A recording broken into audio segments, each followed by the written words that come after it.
여러분 안녕하십니까? 행정학을 강의하는 김철입니다. 한 주간의 학습 내용을 문제로 확인해보는 주간 행정학 시즌2 5번째 시간의 문을 열겠습니다. 벌써 이제 조직 이론만 가지고 3번째 시간이 됐어요. 조직 이론은 다른 장하고는 좀 다르게 우리가 이론적인 내용들도 상당히 많이 있고 또 그 법령과 관련된 내용들도 상당히 많이 있어서 다루어야 할 이야기들이 상당히 조금 많이 있는 것 같습니다. 그래서 뭐 기본 내용만큼이나 또 이 심화 내용들도 상당히 조금 많이 있죠. 그래서 어, 이 시간에 이제 조직이론에 대한 내용들은 마무리를 짓도록 하겠습니다. 그래서 이번 시간에 우리가 이제 살펴볼 내용들은 이제 주로 법령과 관련된 이야기들이 조금 많이 있을 것 같아요. 그래서 법령에 대한 내용들을 여러분들이 좀 익히시기를 좀 당부를 드리고 싶은데, 법 조문의 내용을 이렇게 막 일일이 다 이렇게 읽어보는 것, 뭐 이런 것들도 물론 좋겠습니다만은, 법 조문의 내용들을 보시고 나름대로 스스로 이렇게 요약을 좀 해보시는 것도 상당히 조금 의미가 있으리라는 생각이 듭니다. 그거는 뭐 외우는 것보다도 훨씬 더 빠른 흡수력을 가지고 있기 때문에 어, 여러분들이 좀 조항에 나와 있는 내용들을 한 번씩은 좀 정리해 보시라. 물론 이제 뭐 저희 기본서 안에도 그렇게 이제 요약해 놓은 내용들이 있습니다만은 스스로 한번 그렇게 정리를 해 보시는 것도 나쁘지 않으리라는 생각이 듭니다. 일단 지금 오늘 우리가 이제 살펴볼 내용들이나 우리가 심화 수업 시간에 다루어지면서 이제 그 제공이 되었던 내용들은 전부 다 이제 제가 요약을 해드린 내용들이 있으니까 법조문을 보시는 것보다는 그 내용들을 같이 살펴보시는 것이 오히려 조금 더 시간을 절약하는 데는 도움이 될 수 있으리라는 생각이 들어요. 자, 그래서 지금 이제 오늘 이 시간에는 이제 행정정보 공개에 대한 내용들, 그리고 뭐 그 개인정보 보호라든지 또 민원처리법에 관한 내용들이라든지 그 조직과 관련되어 있는 여러 가지 내용들에 대해서 10문제 가지고 왔습니다. 같이 한번 살펴보시면서 조직 이론에 대한 마무리 같이 지어 보도록 하시죠. 그러면 1번 문제 살펴보도록 하겠습니다. 1번입니다. 다음 중 행정정보 공개 청구인에 해당하는 것은? 그랬습니다. 행정정보 공개 제도에 대해서 좀 역점을 두어서 설명을 드렸었죠. 시험 문제 나온 적은 없지만 앞으로 좀 관심을 많이 가지고 있고 또 정부 부처에서도 이에 대한 관심이 좀 높아지고 있기 때문에 행정정보 공개에 대해서는 한 번 정도는 시험에 나올 수 있겠다. 이렇게 감히 예상을 해본다. 이렇게 말씀을 드렸었습니다. 지금 보기 내용을 보면은 이제 정보 공개를 청구하기 조금 부적절해 보이는 사람들이 이렇게 쭉 나열이 되어 있는데 그 가운데 이제 보이기에는 좀 그렇지만 행정정보 공개 청구인에 해당할 수 있는, 그러니까 행정정보 공개 청구 자격을 가지고 있는 사람이 하나가 있다라는 거죠. 자, 그러면 1번부터 좀 살펴봅시다. 1번. 대한민국 국적을 보유한 만 17세 고등학생. 미성년자죠, 일단. 자, 다음 2번. 국내에 일시적으로 체류하는 외국인. 일시적으로 체류하는 외국인. 다음 3번. 학술 연구를 위한 일시적으로 운영되는 외국 법인 또는 단체. 예, 외국 법인이나 단체가 일시적으로 운영이 된다. 국내에서 일시적으로 운영이 된다는 의미일까요? 자, 다음 4번. 국내에 사무소를 두고 있는 외국 연구 인력.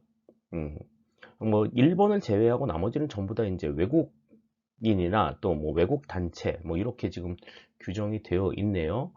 자, 근데 이제 우선 1번부터 살펴보겠습니다. 행정정보 공개 청구는요, 대한민국 국적을 가지고 있다면 누구나 청구를 할 수 있습니다. 그러니까 나이에 상관없이, 성별에 상관없이 대한민국 국적을 가지고 있다면 누구든지.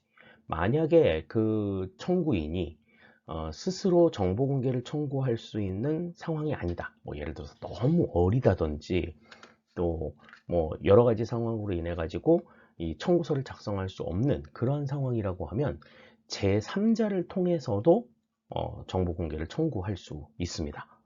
그래서 지금 1번 같은 경우에는 대한민국 국적을 보유한 만 17세 고등학생, 그래서 미성년자를 내놓고 있는데, 미성년자 하더라도 대한민국 국적을 지니고 있다면 행정정보 공개 청구할 수 있죠. 1번은 그래서 청구인에 해당이 된다고 볼 수 있겠습니다. 그럼 2, 3, 4번이 이제 어디에서 맞지 않는가 하는 것들을 좀 알아봐야 될 텐데, 자, 우선 외국인도 청구가 가능하죠. 외국인도 행정정보 공개 청구가 가능한데, 외국인의 경우에는 대통령령에 따라서 정해져 있는 기준이 있습니다. 외국인이 이제 어떠한 외국인이 정보 공개 청구가 가능하냐. 우선 첫 번째로 국내에 일정한 주소를 가지고 거주하는 외국인. 그래서 일시적으로 체류하는 외국인이 아니라 일정한 주소를 가지고 거주하는, 거소가 있는 그러한 외국인은 정보공개 청구가 가능하다. 이렇게 얘기할 수 있겠고요. 다음, 두 번째, 학술 연구를 위해서 일시적으로 체류하는 외국인은 또 정보공개 청구가 가능합니다. 그러니까 일시적으로 학술 연구를 위해서 체류하고 있는 외국인은 정보공개 청구가 가능하고요. 다음에 외국 법인이나 단체의 경우에는 국내에 사무소를 두고 있어야 돼요. 국내에 사무소를 두고 있는 외국 법인 또는 단체는 정보공개 청구가 가능하다. 이렇게 우리가 얘기할 수 있겠습니다. 따라서 지금 2, 3, 4번의 내용은 일단 전부 다 해당이 안 돼요. 이게 좀 어긋나게 지금 조합이 되어 있죠. 그러니까 문제만 봤을 때는 외국인은 다 안 되는 거 아니야? 이렇게 생각할 수 있는데, 이건 조합이 어긋나서 지금 아닐 뿐이지, 외국인도 행정정보 공개 청구가 가능하다라고 하는 것, 그 조건들에 대해서는 우리가 다시 한번 정리를 해 두실 필요가 있을 것 같습니다. 따라서 1번에서 행정정보 공개 청구가 가능한 사람은 여기서는 1번이 정답이 되겠죠. 대한민국 국적을 보유한 만 17세 고등학생, 행정정보 공개 청구가 가능한 청구인이다. 이렇게 우리가 볼 수 있겠습니다. 2번입니다. 다음 행정정보 공개 청구에 대한 설명 중 옳지 않은 것은, 그랬습니다. 행정정보 공개 청구에 대한 좀 전반적인 이제 내용들을 물어본 것 같은데요. 1번부터 한번 살펴볼게요. 공공기관은 청구를 받은 날부터 10일 이내에 공개 여부를 결정해야 하고, 부득이한 경우 청구인에게 기한 연장 통보 후 10일 범위 내에서 연장이 가능하다. 그랬습니다. 그러니까 행정정보 공개의 청구를 받은 기관은 일단 열흘 안에 그 공개 여부를 결정해야 된다. 이걸 전체 공개할 것인지 부분 공개할 것인지 아니면 비공개 처리할 것인지 정보 부존재 처리를 할 것인지, 이거를 청구를 받은 날로부터 열흘 이내에 결정하고, 만약에 이게 결정하기가 조금 좀 까다롭고 그래서 좀 어려울 때에는 10일의 범위 안에서 연장까지도 가능하다. 단 이때에는 기한 연장 통보를 이제 결정이 된 즉시 청구인에게 통보를 해야 합니다. 청구인에게 기한 연장 통보를 하지 않고 연장하는 것은 바람직하지 않다.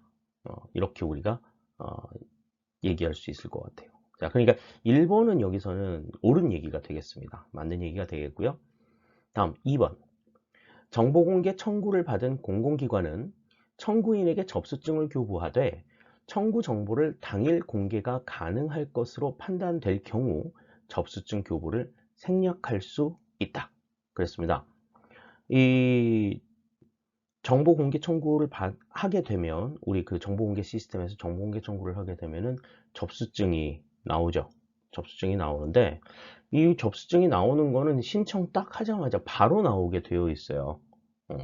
그러니까 지금 여기 뒤에 보시면 청구 정보를 당일 공개가 당할 것으로 판단될 경우 접수증 교부를 생략할 수 있다 그랬는데, 뭐 당일 공개가 가능할지 어쩔지 이거는 살펴볼 겨를 없이 신청하는 즉시 바로 접수증이 나오게 됩니다. 그래서 접수증 교부가 생략이 될 수 있는 상황은 이제 우리가 민원 신청을 할 때 그 신청한 민원이 즉시 처리되도록 한 내용들, 그러니까 신청하자마자 바로 바로 받을 수 있는, 바로 해결을 볼 수 있는 그러한 민원의 경우에는 접수증 교부를 생략할 수 있다라고 되어 있는데, 행정정보 공개 청구에서는 그 내용이 해당이 되지 않는다, 이렇게 볼 수 있어요. 2번은 여기서는 맞는 얘기가 옳지 않다, 이렇게 볼 수 있겠습니다. 다음 3번. 정보의 공개 여부를 결정하기 곤란한 사항과 이의 신청 사항을 심의하기 위하여 정보공개 심의회를 설치 운영한다, 그랬습니다. 그러니까 공개 여부를 결정하기 힘들거나 아니면 이의 신청을 했을 때 그 이의 신청된 정보를 공개할 것인지 이 여부를 판단하기 위해서 외부 인력, 외부의 전문 자문위원들이나 또 내부 인력들로 구성이 되어 있는 정보공개 심의회가 운영이 되고 있다라는 말씀 드렸고요. 다음 4번. 비공개 정보와 공개 정보가 혼합되어 분리 불가능한 경우 공개 청구의 취지에 부합하는 범위 내에서 부분 공개가 가능하다. 그러니까 예를 들어서 요청한 정보 가운데 개인정보가 포함이 되어 있다라고 하면 개인정보를 제외하고 공개하는 방법, 이런 것들이 가능하다라는 거죠. 그래서 좀 소극적으로 정보 공개를 생각하는 경우에는 이렇게 개인정보처럼 비공개 대상 정보가 있는 경우에 그냥 비공개 처리를 해버리는 경우들도 있다. 그런데 공개가 원칙이다. 행정정보는 공개함을 원칙으로 하고 이제 부득이한 경우에 비공개를 하는 방식으로 생각을 해야 하기 때문에 이렇게 비공개 정보와 공개 정보가 혼합되어서 분리 불가능한 경우에는 공개 정보, 공개 청구 취지에 부합하는 범위 내에서 그 비공개 정보를 가려내고 긁어내고 부분 공개가 가능하다. 맞는 이야기가 되겠습니다. 따라서 지금 행정정보 공개 청구에 대한 설명으로 옳지 않은 것을 고르라고 했기 때문에 여기서는 2번이 틀린 내용이다, 이렇게 생각할 수 있어요. 접수증 교부에 관한 내용은 생략할 수가 없다. 신청 즉시 접수증이 발급이 된다, 이렇게 우리가 생각하시면 될 것 같습니다. 다음 3번입니다. 다음 중 공기업의 속성이 다른 하나는, 그랬어요. 공기업은 두 가지 속성이 있죠. 시장형 공기업과 준시장형 공기업이 있습니다. 얼마 전에 이 기획재정부에서 2021년도 공공기관 현황을 이제 확정해서 발표를 했어요. 그래서 공공기관의 변화, 어떻게 있는가에 대한 것들을 우리가 같이 살펴봤었습니다. 전체 공공기관이 작년에 비해서 10개가 는 350개가 됐고요. 공기업은 변화가 없는데 준정부기관 가운데에서 이제 위탁관리형 준정부기관이 1개가 늘었습니다. 기존에 이제 기타 공공기관에서 승격이 돼서 올라간 케이스가 한 건이 있었고, 그리고 기타 공공기관이 12개 기관이 신설이 됐고요. 그 다음에 2개 기관이 지정 해제가 됐고, 그리고 1개 기관, 아까 말씀드린 대로 1개 기관이 준정부 기관으로 승격이 되면서 전체적으로 9개 기관이 이제 9개가 작년에 비해서 9개가 늘어난 형태를 보여주었죠. 그래서 218개의 기타 공공기관이 있다. 전체적으로 이제 350개의 공공기관이 확정 발표가 됐는데, 우리가 이 공공기관의 현황과 관련해서는 사실 기타 공공기관 같은 경우에는 너무나 많기 때문에 이와 관련돼 가지고 뭐 시험 문제를 내기가 상당히 조금 어렵다, 그렇게 말씀을 드렸습니다. 그래서 공공기관에 대해서 이해를 하려고 한다면 시장형 공기업,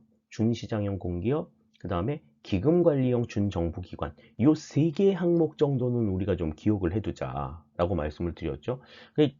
그 내용들은 지금 변함이 없어요.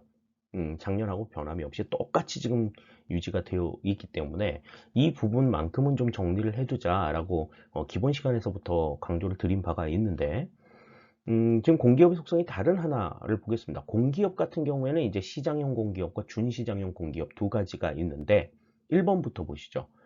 한국전력공사, 우리가 이제 흔히 한전이라고 얘기하는 한국전력공사는 대표적인 시장형 공기업에 속합니다. 그러니까 뭐 전기, 가스, 뭐 이런 것들은 이제 대부분 이제 그걸 통해서 이제 수익을 창출하는 게 이제 목적이어서 시장형 공기업에 속하죠. 자, 다음에 이제 2번 주식회사 SR.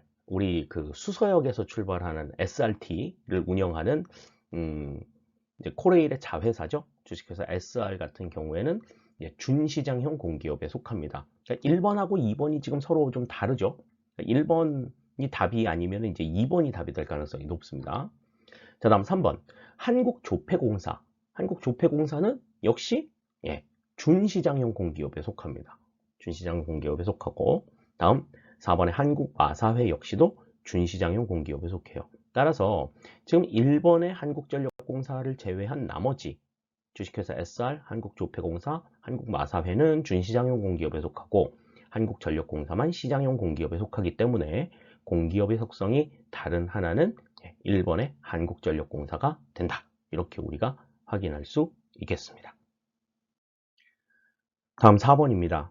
다음 중 국무총리 소속 기관에 해당하지 않는 것은 그랬습니다.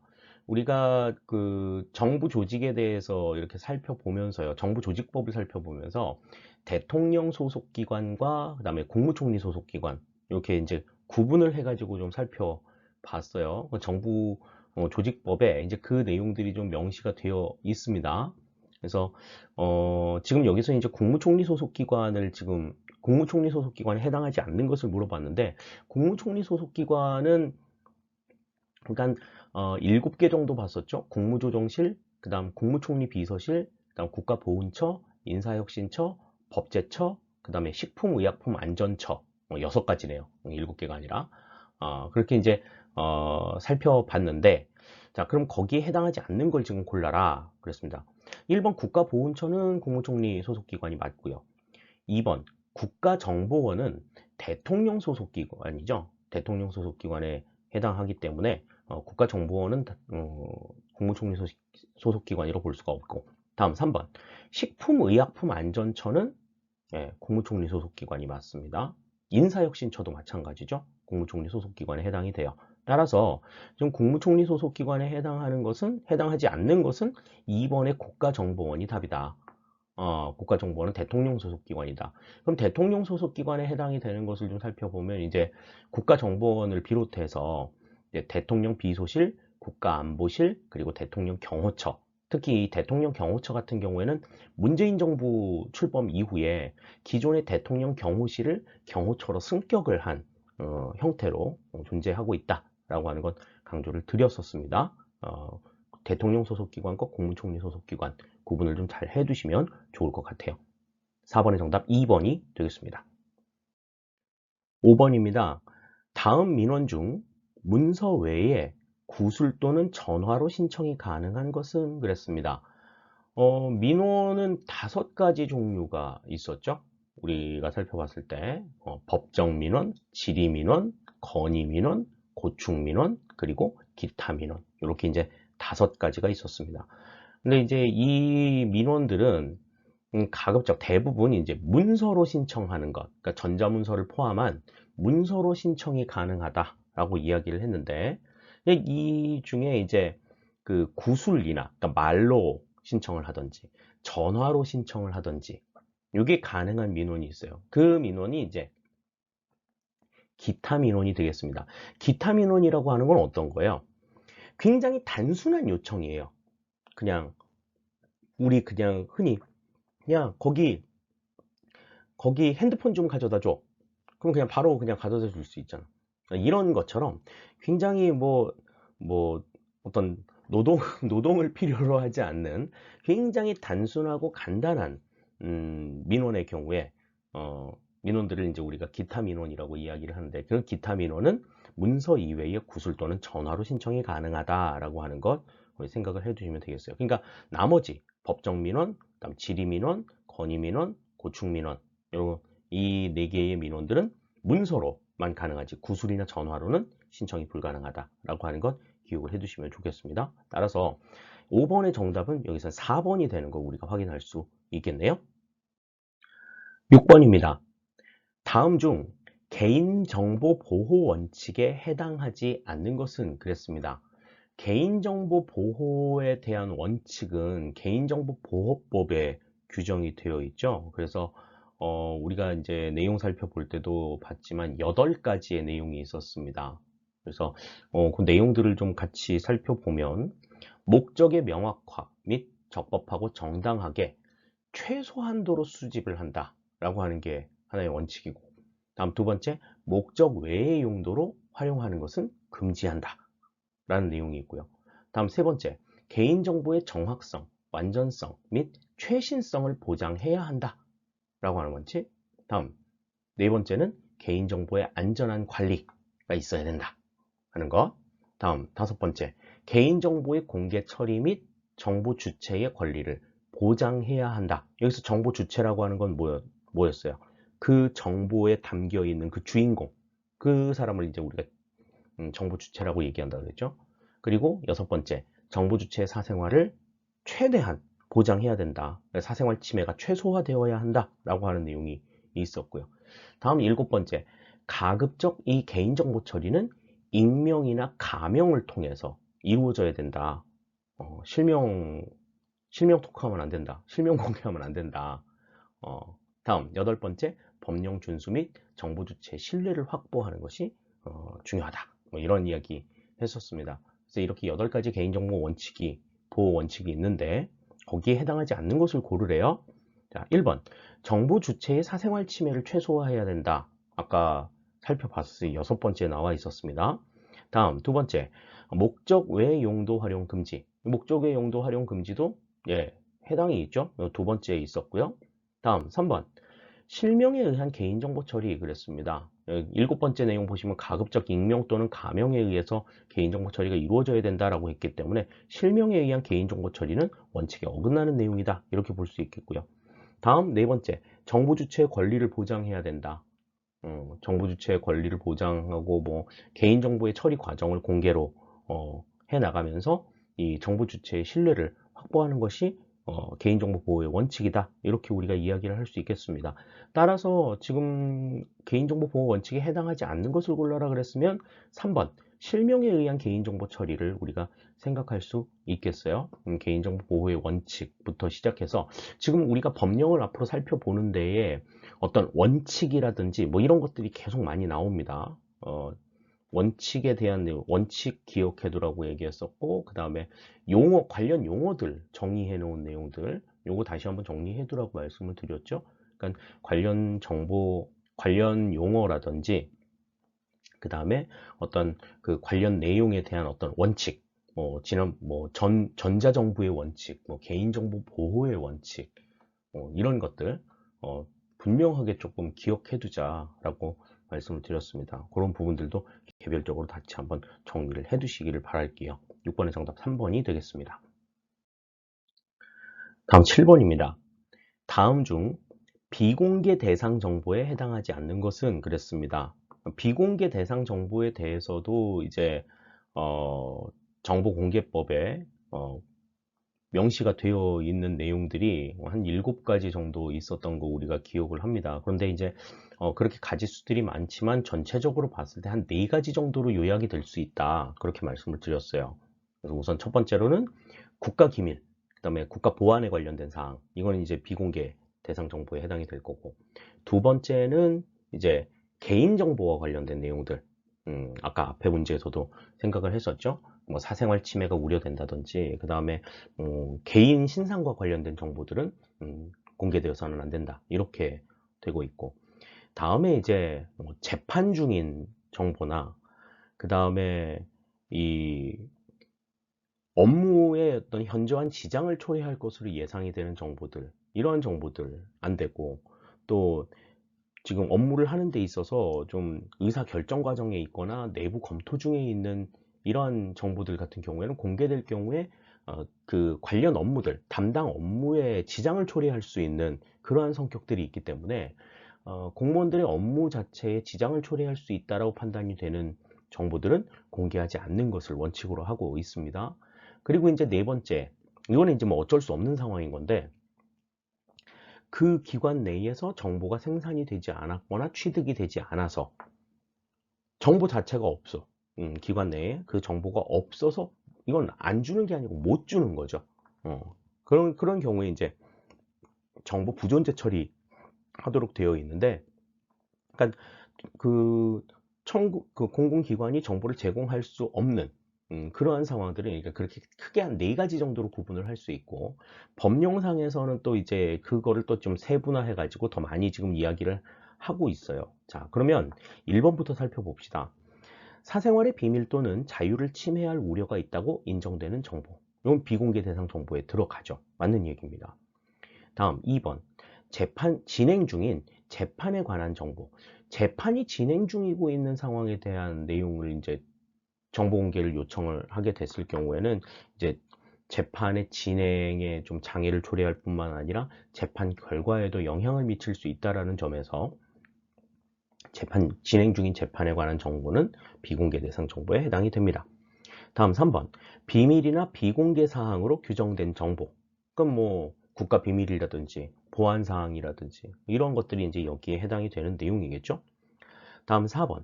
의사결정 또는 내부 검토가 완료된 정보. 의사결정이나 내부 검토가 완료가 됐다라고 하면 특별한 문제가 없는 한 이거는 공개가 될 수 있겠죠.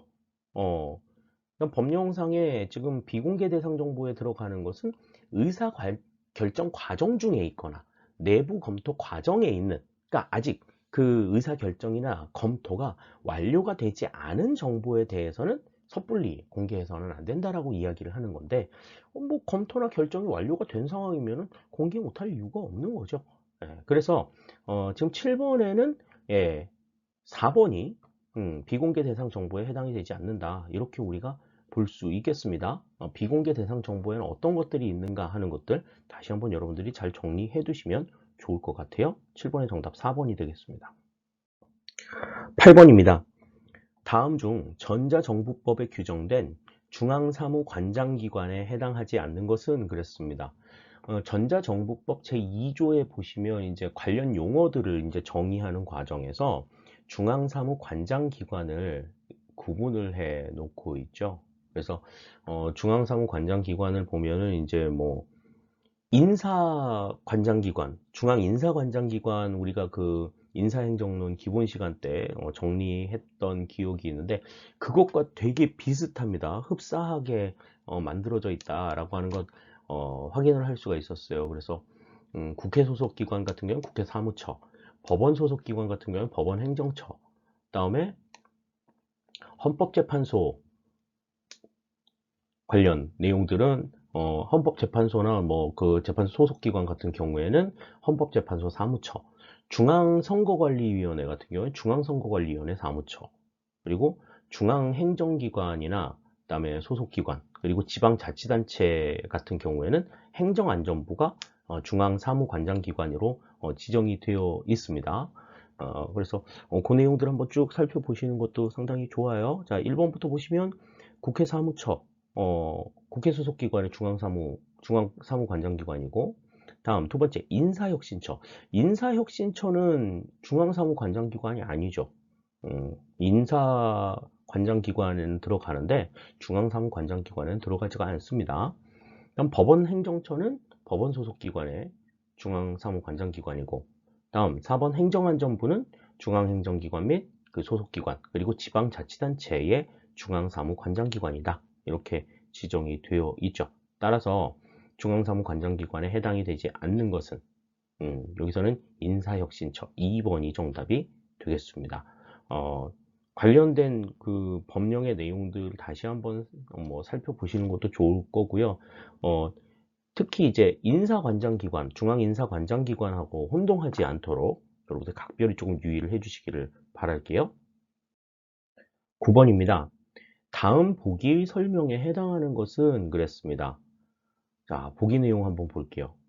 정보의 수집, 가공, 저장, 검색, 송신, 수신 및 그 활용과 관련되는 기기와 소프트웨어의 조직화된 체계라고 나와 있습니다. 이제 이게 뭐냐 하는 건데요. 전자정부법에 명시가 되어 있는 이 각종 그 전자정부 관련 용어들 가운데에서 지금 이 내용이 지금 들어있는, 뭐 이 내용이 이제 어디에 해당이 되는 거냐, 요거를 이제 좀 살펴봐야 될 것 같아요. 자, 우선 1번부터 살펴볼게요. 정보 시스템. 그랬는데 이 정보 시스템이 지금 이 보기에 나와 있는 내용입니다. 정보의 수집, 가공, 저장, 검색, 송신, 수신 및 그 활용과 관련된 기기와 소프트웨어의 조직화된 체계. 이것을 우리가 이제 정보 시스템이라고 이야기를 하죠. 1번이 여기서는 이제 정답이 될 것 같아요. 자, 그런데 이제 그러면 나머지 이제 2, 3, 4번이 뭔지 또 알아두셔야 되겠죠. 2번 정보기술 아키텍처. 정보기술 아키텍처는 시험 문제 한 번 정도 좀 걸릴 수 있다. 굉장히 중요하다라고도 설명을 드렸었죠. 그래서 일정한 기준과 절차에 따라서 업무, 응용, 데이터, 기술, 보안 등의 조직 전체의 구성 요소를 통합적으로 분석한 다음에 이들 간의 관계를 구조적으로 정리한 체제, 그리고 이를 바탕으로 정보화 등을 통해서 구성 요소들을 최적화하기 위한 이런 방법들, 이런 것들을 이제 정보기술 아키텍처라고 이야기한다. 이렇게 정의가 되어 있어요. 다음에 이제 3번에 정보통신망은 이제 전기통신을 하기 위한 뭐 기계나 기구, 선로 등과 같은 전기통신 설비를 활용하거나 전기통신 설비와 컴퓨터 또는 컴퓨터 이용 기술을 활용해서 정보를 수집, 가공, 저장, 검색, 송신 또는 수신하는 정보통신 체제를 우리가 정보통신망이라고 이야기한다. 그렇게 이야기했었습니다. 다음에 행정정보체계라고 하는 거는 이제 우리가 이 뭐 지금 전자정보법에 명시가 되어 있는 개념은 아니죠. 그렇기 때문에 여기에서는 지금 1번 그 보기에 나와 있는 내용 자체는 1번이 정답이다. 1번 정보 시스템에 대한 설명이다 라고 하는 건 생각을 할 수가 있겠습니다. 그러니까 법령을 살펴보면서 나와 있던 여러 가지 그 관련 용어들에 대한 정의, 이거는 상당히 좀 시험 문제에 언급이 될 수 있는 가능성들이 상당히 높기 때문에 좀 별도로 좀 잘 정리해 두시는 것이 좋겠다. 전자정보 관련 용어들도 그렇고, 그다음에 개인정보와 관련된 용어들도 개인정보보호법에 나와 있는 내용들이 있었죠. 특히 이제 개인정보보호법 같은 경우에는 그 어떤 내용들이 뭐 개인정보의 어떤 종류, 이런 것들이 굉장히 중요하다라고 얘기할 수 있을 것 같고, 다음에 뭐 국가정보화 기본법에서도 나와 있는 내용들, 특히 이제 뭐 인터넷 중독의 정의도 나와 있는 것들, 국가정보화 기본법에는 그러한 것들이 있는 것들도 우리가 조금 눈여겨 보실 필요가 있다. 법령의 내용들을 보실 때는 그렇게 좀 상세히 보시면 좋을 것 같아요. 그래서 이런 유형들의 문제가 나왔을 때에 이거는 뭐에 대한 설명이다 라고 하는 것을 달달달달 외워가지고 그냥 딱 명쾌하게까지는 아니라 하더라도 어렴풋이 이거는 이것과 관련된 내용일 것 같아 라고 어림잡아서 생각해도 이거는 답을 맞추실 수가 있어요. 그러니까 뭐 이런 것들을 막 달달달달 외워야 된다라고 하는 강박관념 절대로 안 가지셔도 됩니다. 그러니까 암기 못 해가지고 암기 안 된다고 막 되게 힘들어 하시는 분들 많이 있는데 뭐 몇 번 강조해서 말씀을 드리지만 행정학은 암기하는 과목이 아니에요. 이해하고 자기 몸속에 이렇게 계속해서 이게 흡수시키는 그러한 작업들이 필요합니다. 그러니까 그러한 점들 유념해 두시고 관련 용어들의 정의 익혀 두실 필요가 있어요. 그런 방식으로 좀 부담 없이 익혀주시면 좋을 것 같습니다. 9번의 정답 1번이 되겠습니다. 10번입니다. 다음 중 행정서비스 헌장의 제정 및 개선의 원칙에 해당하지 않는 것은 그랬습니다. 행정서비스 헌장의 제정 및 개선의 원칙은 행정서비스 헌장 7조에 명시가 되어 있지요. 그래서 7가지의 내용들이 나와 있습니다. 그래서 고객의 입장과 편의를 최우선으로 고려하는 고객 중심, 서비스의 내용은 구체적이고 명확해야 된다. 행정기관이 제시할 수 있는 가장 높은 수준의 서비스를 제공해야 된다. 서비스 제공에 소요되는 비용과 고객의 편익이 합리적으로 고려된 서비스 기준을 설정되어야 한다. 다음, 서비스 관련 정보와 자료를 쉽고 신속하게 얻을 수 있도록 해야 한다. 잘못된 서비스에 대한 명확한 시정 및 보상 조치가 있어야 하고, 제공 서비스에 대한 고객 여론을 수렴해서 서비스 개선에 반영해야 한다. 라고 하는 것이 이 원칙에 들어간다. 이렇게 볼 수 있어요. 거기에 해당이 되지 않는 걸 고르래요. 1번부터 봅니다. 고객의 입장과 편의를 최우선으로 고려하는 고객 중심. 뭐 첫 번째 나와 있는 내용이죠. 다음 두 번째, 서비스 내용은 구체적이고 명확할 것. 이것도 이제 두 번째 나와 있는 내용입니다. 다음 3번. 행정기관이 제시할 수 있는 보편적 수준의 서비스를 제공한다. 행정기관이 제시할 수 있는 서비스 중에서 보편적 수준의 서비스를 제공하는 게 아니라 가장 높은 수준의 서비스를 제공해야 된다고 세 번째의 명시가 되어 있지요. 그러니까 3번은 여기서는 맞는 얘기는 아닌 것 같고, 다음 4번. 잘못된 서비스에 대한 명확한 시정 및 보상 조치. 이거는 여섯 번째 언급이 되어 있는 내용입니다. 따라서 10번에서 행정서비스 헌장의 제정 및 개선의 원칙에 해당하지 않는 것은 여기서는 3번이 정답이 되겠죠. 보편적 수준의 서비스가 아니라 가장 높은 수준의 서비스를 제공한다 라고 하는 것 기억해 두시면 좋겠습니다. 10번의 정답 3번이 되겠습니다. 자, 이렇게 조직이론 기나긴 내용들 같이 살펴봤습니다. 그러면서 이제 주간행정학 시즌2 벌써 5번째 시간 이제 마무리할 단계가 됐는데요. 여러분들한테 중요한 안내 하나 드리도록 하겠습니다. 보통 저희가 이제 주간행정학 진행을 할 때 보면 5번 문제가 끝나고 나서 카카오톡 채널에 대한 홍보가 있었어요. 근데 이 카카오톡 채널을 운영하는 그 다음 카카오가 이 카카오톡 채널의 운영 방침을 바꿨습니다. 그래서 이제 비즈니스 채널 전문, 비즈니스 전문 채널로 이제 활용을 하겠다. 그래서 이 채널을 운영하려고 하면 이제 사업자 등록증이라든지 뭐 이런 것들을 등록을 해야 된대요. 근데 이제 뭐 저희 같은 경우에는 이제 저 같은 경우에는 이제 그런 방식으로 이 화제누리 행정학을 운영하고 있는 게 아니기 때문에 더 이상 이제 그 카카오톡 채널에서는 여러분들하고 소통을 하기가 좀 어려워졌어요. 그래서 다른 방식을 좀 채택하기로 했습니다. 뭐 이미 이제 채널에 가입하셨던 친구들의 경우에는 안내 문자를 좀 받으신 분들도 있을 거예요. 그래서 우선은 그 카카오톡 채널 대신에 밴드의 하재누리 행정학 밴드를 개설했습니다. 그래서 하재누리 행정학을 그 밴드의 검색창에서 하재누리 행정학을 검색하시면 하재누리 행정학의 밴드에 들어오실 수가 있어요. 그러면 그 안에서 이제 지금 우리 보고 있는 주간 행정학이라든지 또 신문 기사들 가운데에서 이제 행정학과 관련되어 있는 어떤 유익한 기사라든지 뭐 이런 것들 또 참고해 볼 만한 내용들 이런 것들 계속해서 좀 업로드 시키면서 여러분들하고 공유를 좀 하려고 합니다. 그리고 질문 같은 것들, 질의응답이라든지 이런 것들이 이제 그 채널의 그 메시징을 통해서 진행이 됐었는데 이제 그것도 사용을 할 수 없게 돼서 하재누리 행정학 오픈 채팅방을 열었어요. 마찬가지로 카카오톡 검색창에서 하재누리 행정학 검색하시면 이제는 그 채널 말고도 이제 오픈 채팅방이 하나 더 있을 겁니다. 그러면 그 오픈 채팅방에 입장을 하시면 참여하기 누르시면 저하고 1대1로 질의응답 하실 수가 있어요.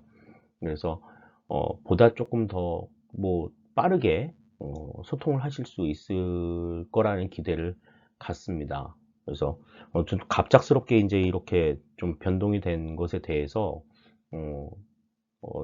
좀 그래도 좀 뭐 운영 방침이 바뀐다는 얘기는 뭐 전부터 알고 있었는데 그래도 그러한 등록이 안 돼 있으면 아예 사용을 못 한다 이렇게까지는 생각을 못 하고 있었거든요. 그랬는데 아무튼 그렇게 방침이 바뀌었다고 해서 그냥 차제에 좀 이사를 가야 되겠다 이렇게 생각을 했어요.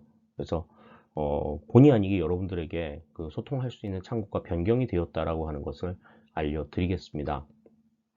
그리고 이제 2월 14일까지 카카오톡 채널은 운영이 된다고 해요. 15일부터는 이제 자동적으로 폐쇄가 된다고 합니다.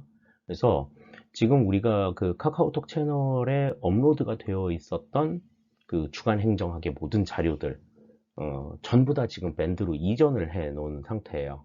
그래서 여러분들이 그 밴드에 가입을 해 놓으시면 이제 그 이전에 봤었던 그 주간 행정학의 내용이든지 또 신문 기사 같은 것들 또 현재까지 지금 업로드 되어 있는 주간 행정학 시즌2도 전부 다 그 밴드에서 살펴보실 수가 있습니다. 그러니까 앞으로는 밴드에서 여러분들 많이 자료들 얻어 가시고 또 참고할 만한 자료들이 있으면 보시면 좋겠고요. 밴드의 댓글을 통해서 뭐 질문하셔도 상관이 없고요. 그리고 카카오톡의 오픈 채팅방을 통해서도 질문 계속 받고 있으니까 또 뭐 밤늦게 질문하는 거 뭐 좀 괜찮아요? 그렇게 물어보시는 분들이 있는데 24시간 연중 무휴로 대기하고 있다는 거 다시 한번 말씀을 드리겠습니다. 그래서 오픈 채팅방을 통해서도 또 밴드를 통해서도 우리가 계속해서 유익한 정보들 많이 좀 얻고 또 수업하면서 좀 필요한 부분들이라든지 요청할 사항이라든지 이런 것들이 있으면 언제든지 말씀해 주시면 거기에 맞춰서 적절하게 대응을 하도록 하겠습니다. 가급적이면 좀 불편함이 좀 최소화될 수 있도록 빠르게 대응을 하려고 하니까 여러분들 필요한 사항들이 있으시면 언제든지 저한테 뭐 메시지나 아니면은 직접 말씀해 주셔도 좋고요. 연락해 주시면 좋겠습니다. 자, 이제 입춘도 지나가고 이제 겨울 다 끝났어요. 이제 완연한 봄을 맞이할 순간들이 이제 서서히 다가오고 있습니다. 봄이 오게 되면 이제 코로나도 조금은 좀 잦아들기를 기대해 보고요. 이전보다는 좀 더 나은 어떤 활동들을 할 수 있기를 좀 간절히 바래 봅니다. 겨울 동안 우리 너무너무 힘들었잖아요. 그리고 또 이제 정신 차리고 나면은 이제 또 뭐 시험도 이제 얼마 남지 않았어요. 국가직 시험도 이제 곧 치러지게 되고 이제 2달 반 정도 지금 남아 있으니까 지금 한 75일 정도? 70일 남짓 지금 남아 있는 상황인데 우리 그 남은 기간 동안도 최선을 다해서 내용 정리하는데 부족함이 없도록 합시다. 그리고 좀 조급하게 생각하지는 마세요. 그렇다고 뭐 일정이 뭐 70일 남짓 남아 있다고 해서 70일밖에 안 남았어 이렇게 생각해서 너무 막 조급하게 생각하지는 마시고 한계를 보더라도 제대로 보고 제대로 내가 소화하겠다 라고 하는 마음가짐을 가지고 여러분들이 매사 집중하시는 일 잊지 않으셨으면 하는 생각이 듭니다. 저는 다음 주에 이제 인사행정론에 대한 내용 가지고 여러분들 다시 찾아오겠습니다. 한 주일 동안 여러분들 열심히 공부해 주시고 건강 유의하시기를 당부를 드리겠습니다. 안녕히 계십시오.